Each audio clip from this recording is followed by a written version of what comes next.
The last stand of the Icarus. The Galactic Defense Council's observation deck buzzed with nervous energy as the massive holographic display showed what many considered to be humanity's latest foolish endeavor. The ancient human warship Icarus hung in space like a dark, scarred monolith against the shimmering nebula of the Perseus Gap, humanity's last remaining stronghold in this sector. High Commander Vaxtil clicked his mandibles in what his species considered barely contained amusement. They send a single obsolete vessel to defend their most crucial supply route. Perhaps the humans have finally accepted defeat. His words earned trills of agreement from the assembled alien leaders, but strategic analyst Zirain remained silent, her crystalline form refracting the hologram's light as she studied the human ship with all four of her optical clusters. After 3 decades of war against the human species, she had learned to be wary of apparent human incompetence.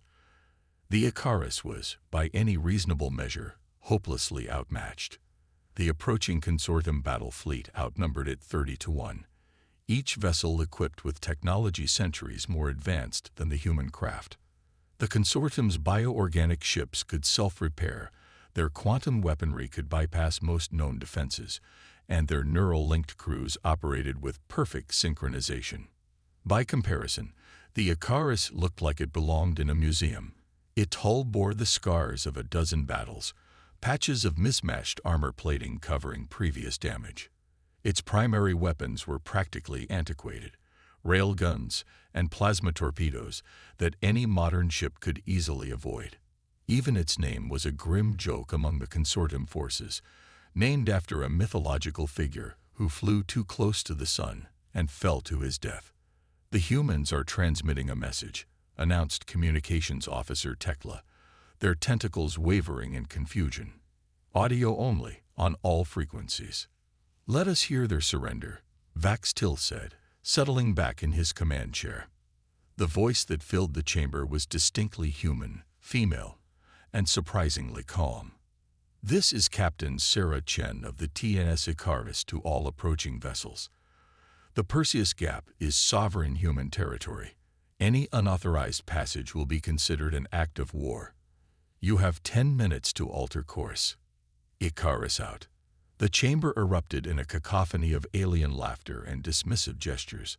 High Commander Vaxtil rose from his chair, his iridescent scales gleaming. "Send the standard response.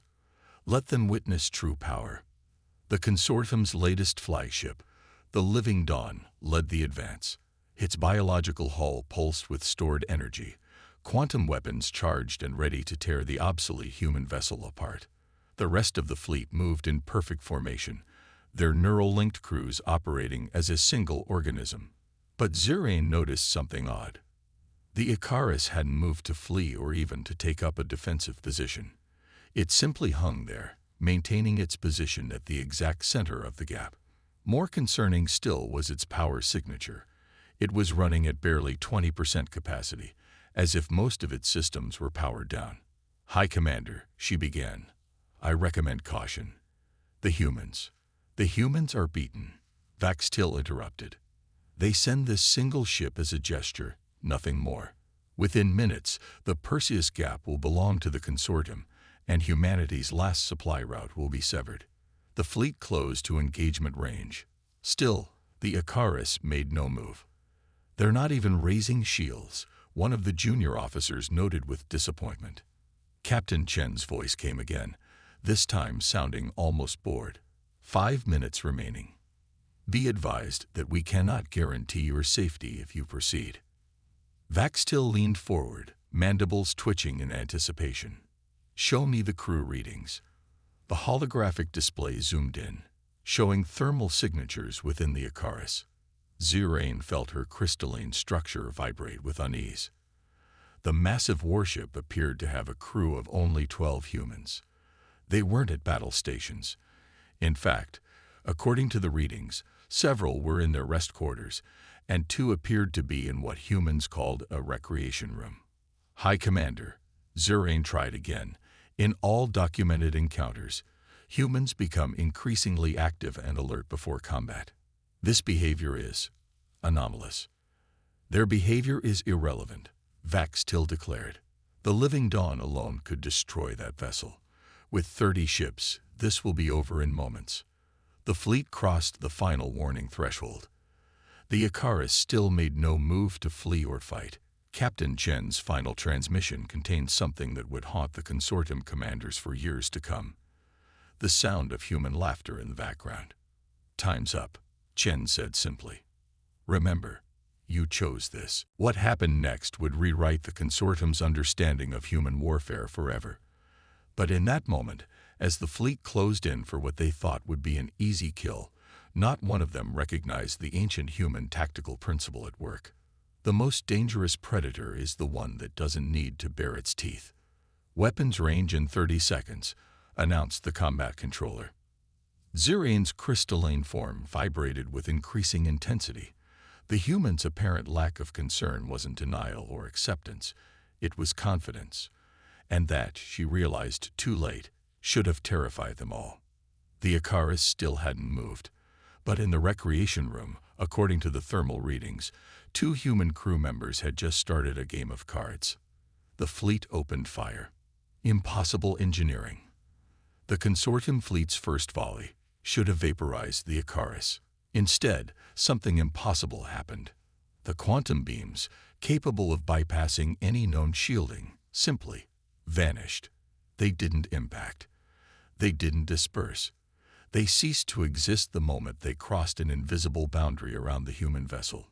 In the consortium command center, alarms screamed as sensor systems crashed, overloaded by readings that contradicted the known laws of physics. High Commander Vaxtil's scales shifted from iridescent green to a pale yellow of confusion. "What just happened?" he demanded. Zirane's crystalline form vibrated as she processed the sensor data that hadn't been corrupted. "The human vessel. It's generating some kind of localized space-time distortion. Our weapons aren't being blocked. They're being temporally displaced." "Impossible." Vaxtil's mandibles clicked rapidly. "Their technology is centuries behind ours. They can't possibly." "Sir." The sensor officer's tentacles writhed in distress. "The Icarus. It's changing." The seemingly inactive vessel's scarred hull began to shift. What the consortium had dismissed as haphazard repair patches suddenly moved with purpose. The mismatched armor plates split apart, revealing a lattice of devices that defied conventional engineering principles. "By the void," Zirane whispered. "Those aren't repair patches. They've turned their entire hull into a quantum interference matrix, but they're using materials that shouldn't be able to handle that kind of power." Inside the Icarus, Chief Engineer Maya Rodriguez grinned as she watched the alien fleet's confusion through her neural interface. She sat in what looked like a jury-rigged cockpit, surrounded by salvaged alien tech cobbled together with human ingenuity and duct tape, what she fondly called the universal adapter. "Captain," she called out, her fingers dancing across holographic controls that flickered between stable and chaotic states. "The quantum sync is holding. Their fancy weapons might as well be shooting spitballs." In her command chair, Captain Chen allowed herself a small smile. "How long until they figure it out?" "Oh, they'll understand the principle soon enough," Maya replied, adjusting a dial that looked suspiciously like it had been salvaged from an ancient Earth toaster. "But they'll never believe we actually got it working. You can't build quantum technology out of spare parts and stubborn determination. Except, apparently, we did." The consortium fleet regrouped, switching to conventional weapons. Energy beams and projectiles streaked toward the Icarus, only to be caught in the chaotic web of jury-rigged quantum fields surrounding the ship. "Sir," one of the consortium weapons officers reported, "the human vessel's defense field. It's not just deflecting our attacks, it's absorbing them. Power readings are increasing exponentially." Zirane's analysis crystals pulsed with sudden understanding and horror. "They've turned their entire ship into an energy collector. They're using our own attacks to power their systems." Inside the Icarus's engineering bay, Lieutenant James Cooper monitored a wall of screens showing stress tolerances across the ship's systems. Most of them were redlined. the sensors screaming warnings about imminent catastrophic failure. He calmly adjusted each system, bleeding off excess power here, reinforcing structural integrity there, all while humming an old Earth tune. "You know," he called out to Maya, "technically speaking, none of this should work. We're basically holding the laws of physics together with hope and creative mathematics. That's humanity's secret weapon, Jimmy," Maya replied, rerouting power through a circuit that was actually a modified coffee maker. "We don't know what's impossible, so we just keep trying until reality gives up and does what we want." On the bridge, Captain Chen watched as the alien fleet's formation began to show signs of strain. Their perfect synchronization wavered as they encountered something their neural links couldn't process. "Human improvisation. Status of the primary system?" she asked. "Quantum reservoir at 70% and climbing," Maya reported. "Every shot they take just makes us stronger. Though I should mention that about 6 different components are technically in a state of quantum superposition. They both exist and don't exist simultaneously. Will that be a problem?" "Probably not. I mean, Schrödinger's cat survived, right?" The ship shuddered as another barrage of alien weapons fire was absorbed into their jury-rigged quantum sink. Warning lights flashed across every console, only to be acknowledged and ignored by the calm human crew. In the consortium command center, Vax-Till's scales had shifted to the deep blue of fury. How are they doing this with primitive technology? Zirane's analysis was interrupted by new alerts. "Sir, we're detecting power buildups throughout the Icarus. They're preparing something."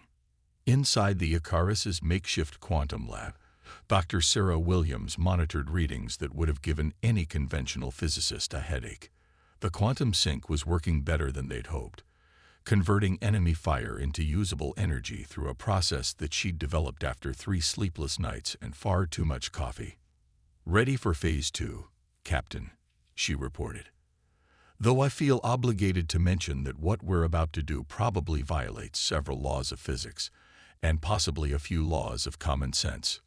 "Noted, Doctor," Chen replied. "Crew, prepare for temporal displacement. Maya, how's our structural integrity?" "Hull's holding together with spit and prayers, Cap. But hey, that's standard operating procedure for us at this point." The alien fleet's sensors registered a massive energy spike from the Icarus. But by then, it was already too late. The humans had turned their obsolete vessel into something that shouldn't exist, and they were about to demonstrate why underestimating human ingenuity was the last mistake many species ever made. Phase 2 was about to begin, and the real impossible engineering hadn't even started yet. The hunter becomes the hunted. The Icarus's quantum reservoir reached critical capacity just as the consortium fleet launched its 3rd coordinated assault. But this time, something changed. The human vessel's patchwork hull began to emit a soft, pulsing glow that seemed to bend the light around it. Energy spike.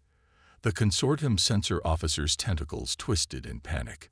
The human vessel is everywhere. Multiple versions of the Icarus appeared throughout the battlefield, each one seemingly as real as the others.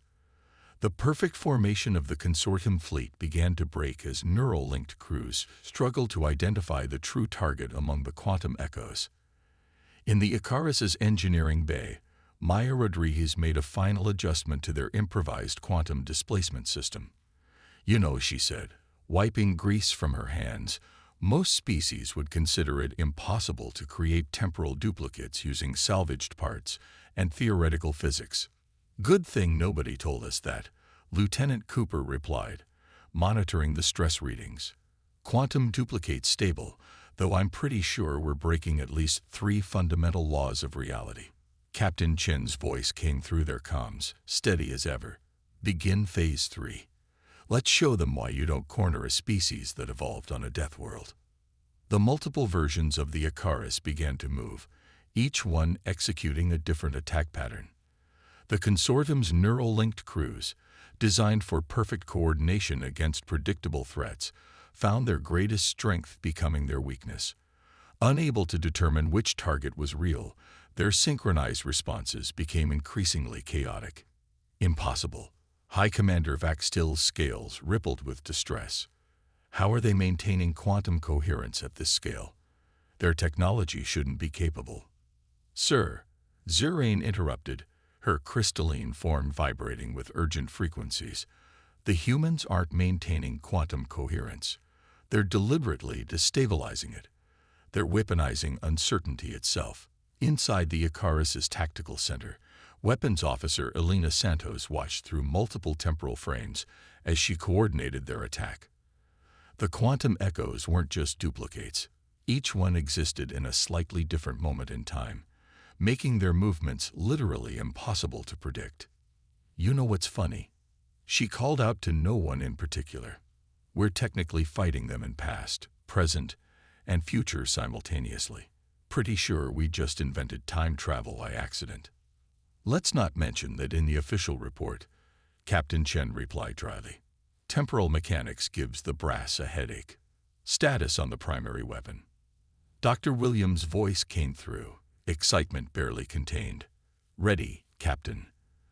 Though I should warn you, what we're about to do is theoretically impossible in at least 7 different ways. Noted. Proceed.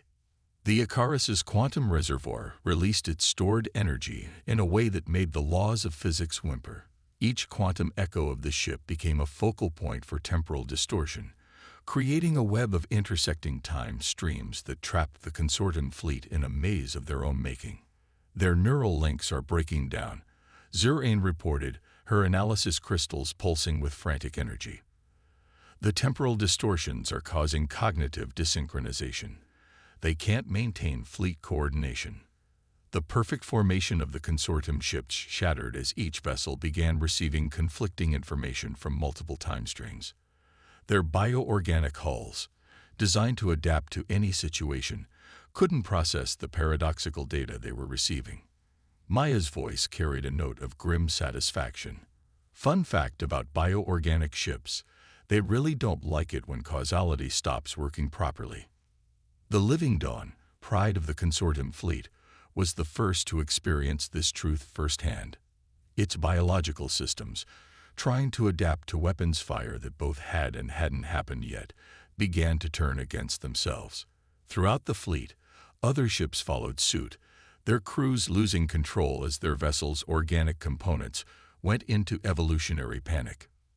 They're retreating, Cooper announced, though the sensors showed the consortium ships moving in multiple directions simultaneously through the quantum web.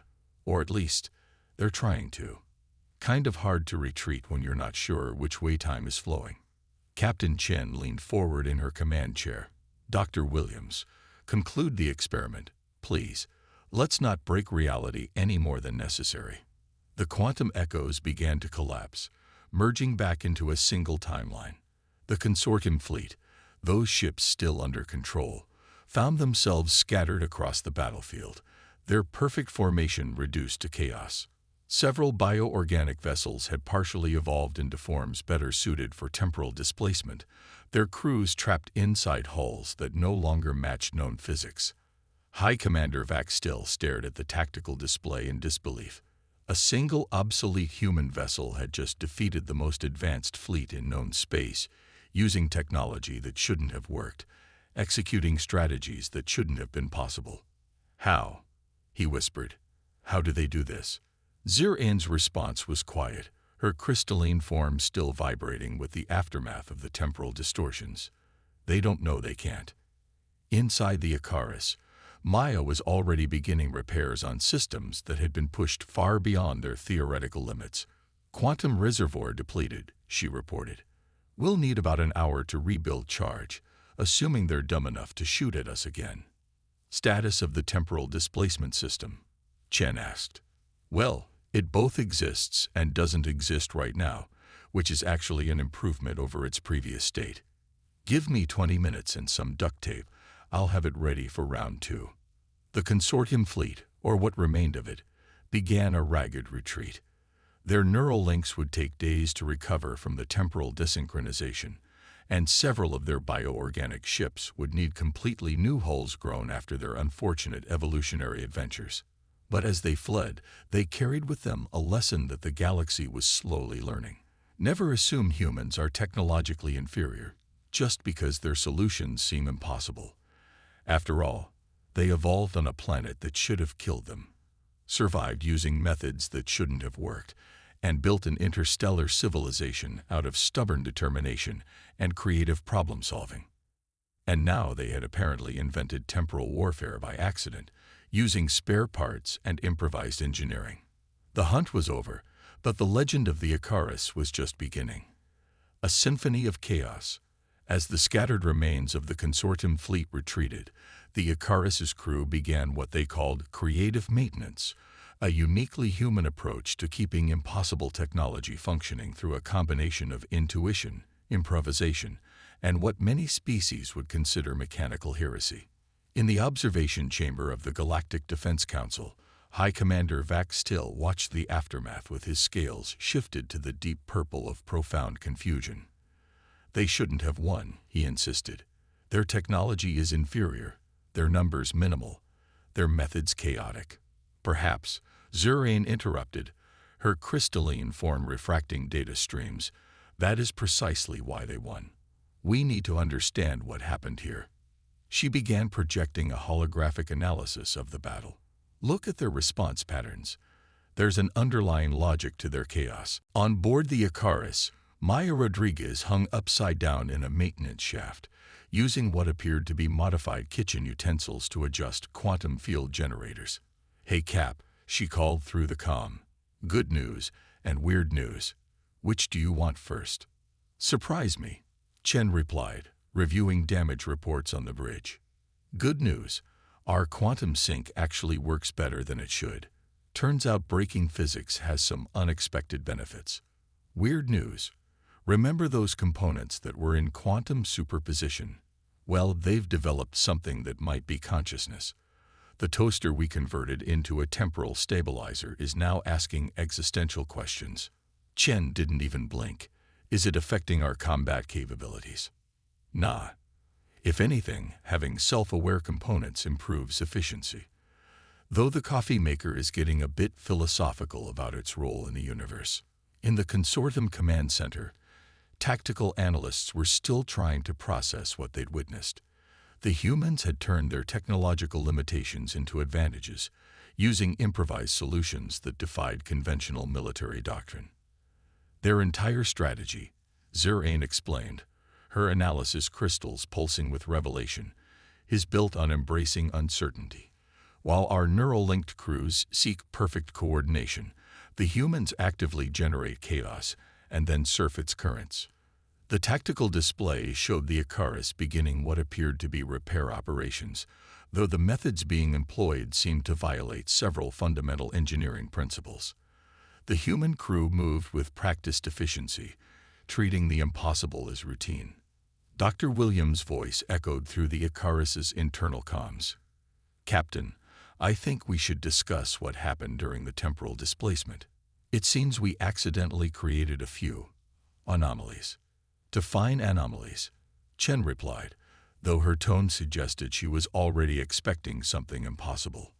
"Well, remember that sandwich Lieutenant Cooper was eating during the battle? According to our sensors, it now exists in 5 different quantum states simultaneously. Also, I'm fairly certain we briefly created a pocket universe in the recreation room. Don't worry, though. I've contained it in a coffee mug for now." Throughout the ship, the human crew continued their work with a casualness that would have horrified any conventional military force. They treated reality-bending phenomena as minor inconveniences, solving problems that shouldn't exist with solutions that shouldn't work. "Sir," one of the consortium analysts reported, "we're detecting unusual energy patterns from the human vessel. They appear to be harmonizing their quantum field fluctuations with the local space-time fabric." Zurain's form sparkled with sudden understanding. They're not just repairing their systems, they're teaching space-time itself how to accommodate their impossible technology. The chaos they generate isn't random, it's adaptive. In engineering, Maya finished her repairs with a flourish of her improvised tools. "Quantum sync is back online, Cap," I had to convince the laws of physics to look the other way, but they're being surprisingly cooperative now. I think reality is starting to like us. That's either very good news or very concerning. Chen responded. Status of our temporal weapons. Better than they have any right to be. Turns out when you break physics often enough, it starts breaking itself in helpful ways. We've got maybe 15 minutes before we can go full-time doesn't exist again. The remaining consortium ships, still trying to restore their neural link synchronization, watched in growing concern as the Icarus's energy signature began to shift in ways their sensors couldn't properly interpret. The human vessel seemed to exist in a state of controlled impossibility, its jury-rigged systems creating a harmony from discord. They're not just fighting us, Zurain realized, her crystalline structure vibrating with the implications. They're teaching the universe new rules. Every impossible thing they achieve makes the next impossible thing easier. Lieutenant Cooper's voice came through the Icarus's comms. Captain, you might want to see this. Remember that pocket universe in the coffee mug. It's starting to develop its own physics. And I think it's trying to make coffee. Is it good coffee? Chen asked, completely straight-faced. Actually, yes, though drinking it technically means consuming a small universe, which might be ethically questionable. The symphony of chaos the humans had orchestrated was reaching its crescendo. What had started as desperate improvisation had evolved into something new, a way of warfare that treated the impossible as merely inconvenient and uncertainty as an ally. In the quantum lab, Dr. Williams watched as reality itself began to adapt to their methods. It's beautiful, in a way, she mused. We're not just breaking the rules, we're writing new ones. The universe is learning to speak human. The implications weren't lost on the observing alien forces. The humans hadn't just won a battle. They demonstrated a fundamental truth about their species. Give humans a problem that can't be solved, and they'll solve it anyway, teaching the universe new tricks in the process. And now, as the Icarus's systems harmonized with the chaos they'd created, it became clear that this was just the beginning. The humans weren't just surviving in spite of the impossible. They were thriving because of it. Legacy of the Deathworlders. 3 days after the Battle of Perseus Gap, the Galactic Defense Council convened an emergency session. The holographic displays showed the Icarus, still maintaining its position, though now surrounded by a shimmer of quantum effects that their most advanced sensors couldn't quite process. High Commander Vac Still stood before the assembled representatives of 30 spacefaring civilizations, his scales now a muted gray of resignation. We must discuss the human question, he began. What we witnessed was not just a military defeat, it was a fundamental challenge to our understanding of everything. Zurain projected her analysis into the chamber center. The humans have achieved something unprecedented. They haven't just adapted to impossible situations, they've made the impossible adapt to them. On board the Icarus, life had settled into what the crew considered normal. Maya Rodriguez sat in her engineering bay, sharing a cup of coffee with the now sentient quantum field generator while discussing the nature of existence. All I'm saying, the generator hummed in frequencies that somehow formed words, is that reality is more flexible than most species assume. You humans figured that out instinctively. Comes from evolving on Earth, Maya replied, sipping her coffee. When your homeworld tries to kill you with everything from gravity to bacteria, you learn to get creative with the rules. In the council chamber, Zurain continued her presentation. Look at their evolutionary history. Earth should have killed them thousands of times over. Instead, each challenge made them stronger, more adaptable. They don't just survive, they reshape their environment to suit them. But this goes beyond mere survival. Another council member interrupted. They've turned their ship into a reality warping phenomenon. The laws of physics literally bend around them. Because they never learned to fear the impossible, Zurain explained. While we built our civilization on understanding and following natural laws, they built theirs on finding ways around them. Captain Chen's voice echoed through the Icarus's halls. Status report, all stations. Engineering is stable, Maya reported. The quantum sink has achieved full sentience and is helping us optimize our systems. Also, it's gotten really good at making coffee. The pocket universe in the recreation room has developed its own civilization, Dr. Williams added.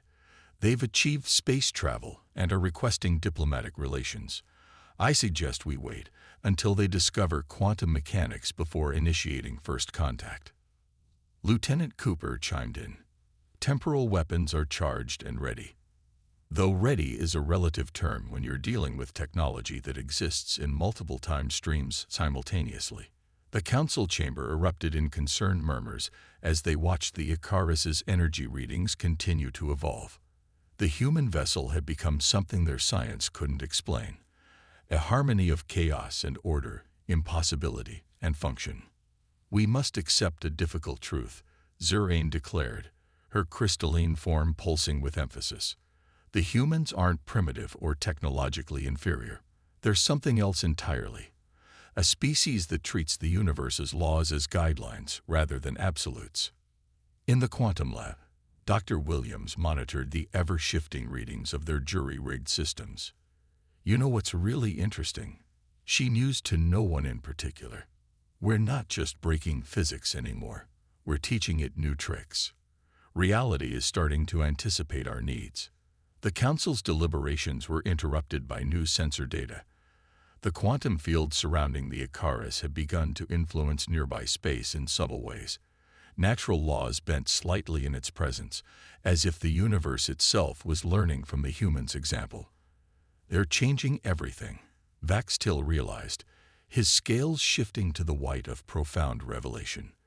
Not through force or advanced technology, but through sheer stubborn creativity. They make the impossible possible simply because no one told them they couldn't. Maya's voice carried through the Icarus's comms. Hey Cap, remember how we accidentally created that quantum consciousness in our systems? Well, it started teaching our other components how to think. The whole ship is becoming aware. In a good way, though. It likes us. Any concerns? Chen asked, as calmly as if discussing the weather. Nah. If anything, it's making our impossible technology work even better.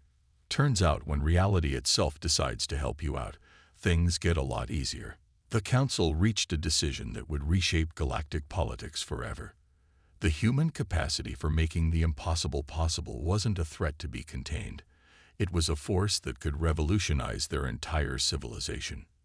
We've been thinking about this wrong, Zurain concluded. We saw their methods as crude, their solutions as desperate improvisations. But look what they've achieved. They've turned an obsolete warship into a nexus of new physical laws. They've made reality itself more flexible. In the Icarus's bridge, Captain Chen received the Council's transmission, a formal request for humanity to share their unique perspective on the possible and impossible. She smiled slightly, remembering something her first engineering instructor had told her. The difference between possible and impossible is often just a matter of who's trying. The legacy of the Deathworlders would not be one of conquest or dominance, but of teaching the galaxy to see beyond its self-imposed limitations. Humanity's greatest gift to the universe wasn't their technology or their strength. It was their unshakable belief that anything was possible if you were stubborn enough to make it work. And as the Icarus hung in space, its quantum fields shimmering with new possibilities, its crew casually drinking coffee with sentient machinery and monitoring pocket universes, it stood as a testament to that very human truth. The impossible is just something that hasn't been tried hard enough yet.